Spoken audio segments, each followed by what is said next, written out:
Cuman yang ingin kita Pembagian masker diberikan kepada tukang ojek daring alias ojek online. Mereka jadi prioritas utama karena mobilitas mereka yang cukup tinggi. Selain ojek online, masker juga diberikan kepada pengguna jalan. Ini diharapkan bisa membantu mereka untuk menjaga kesehatan selama bekerja.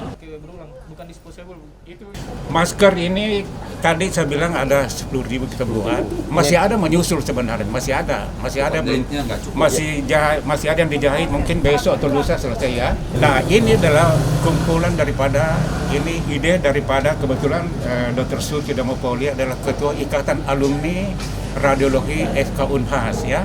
Nah itulah ada ide karena kita semua bekerja di rumah sakit, melihat tadi itu bagaimanapun penderita dengan keluarganya, ya datang ke rumah sakit tidak ada maskernya, karena sulitnya mendapatkan masker, ya daripada menunggu masker yang standar banyak dari pemerintah di rumah sakit yang itu yang surgical, ya dengan kain biasa saja kan sudah berfungsi. Bagaimana?